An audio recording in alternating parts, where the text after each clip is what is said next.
Hello everybody, welcome back to the World of Wraith YouTube channel. Got with you guys a quick video today. I wanted to go over some deck lists for heroes that I think are going to be in a great spot in the new meta. Now, Enigma and Zen should be outlining soon. Enigma is pretty much guaranteed at the time of this recording.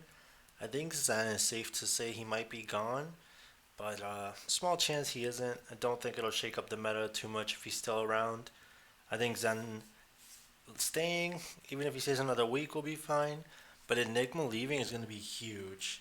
So I want to go over three heroes that I think you should be looking at, or three heroes that I think can do pretty good in this new meta. First off, we got Yarl. Yarl was doing pretty good at the previous season. Enigma was definitely holding him back. So with Enigma being gone, I think Yarl's going to start picking up a lot of steam.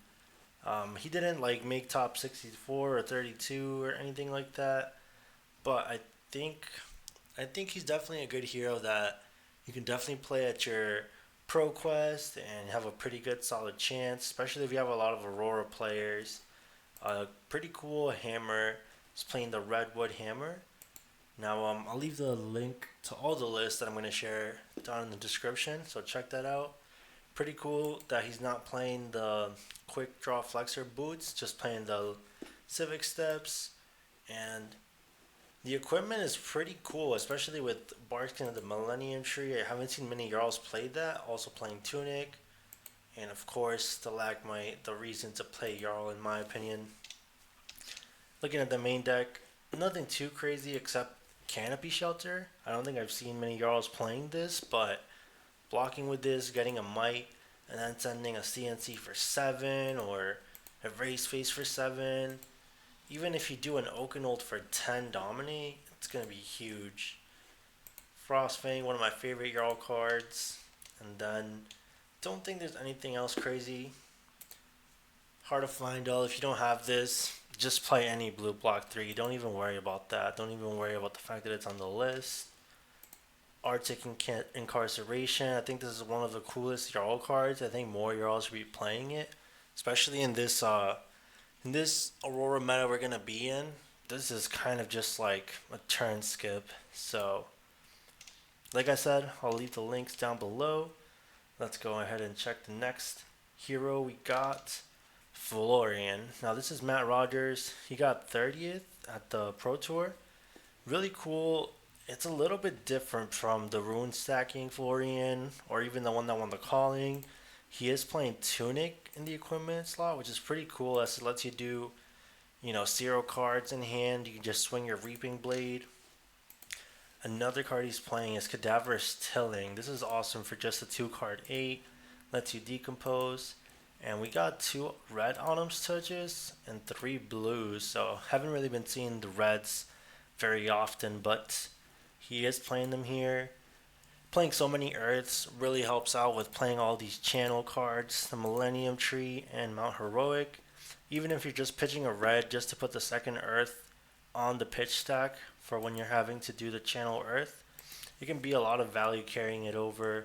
Something really cool about this list, he's playing Snapdragon Scalers. I think the only real target for this is in Line Strike.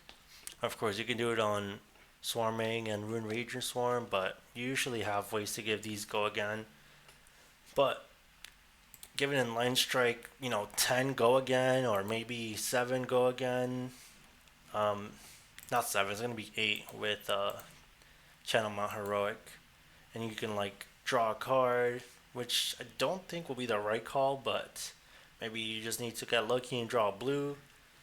Yeah, this looks pretty cool. I love using the channels on Florian. Besides that, nothing really crazy.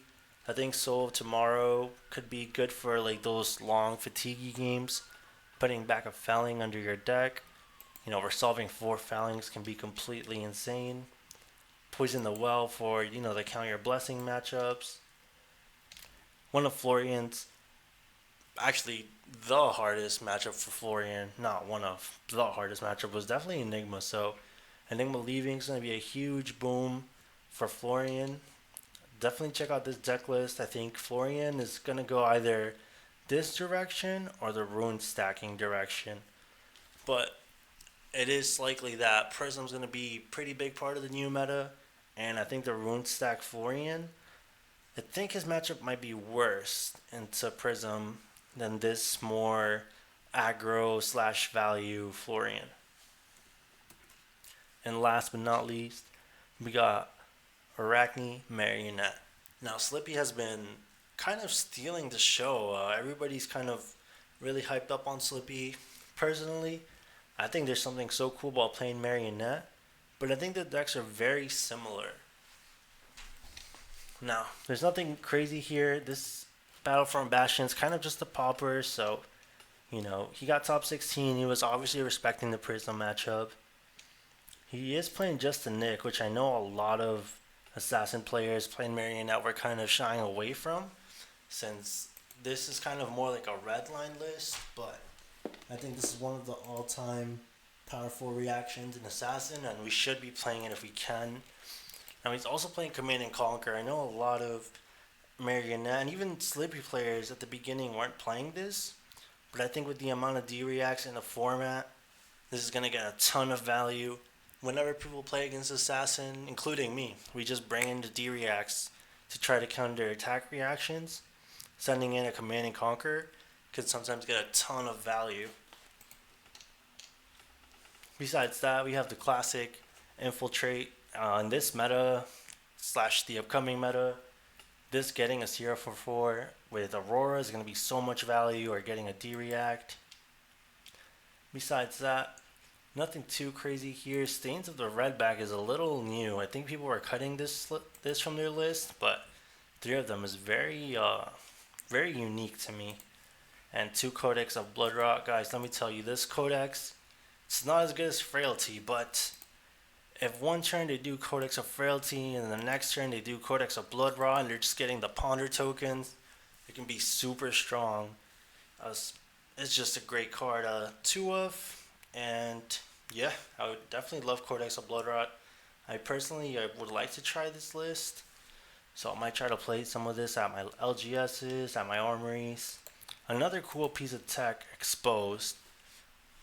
Simple card. We thought it was kind of like just draft chaff, but here it is at the top 16 of a Pro Tour.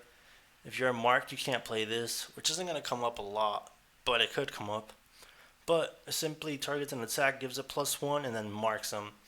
Of course, with the hero ability, this is kind of like a +2. So it's pretty good. And not only is it a +2, it's kind of also like a go again.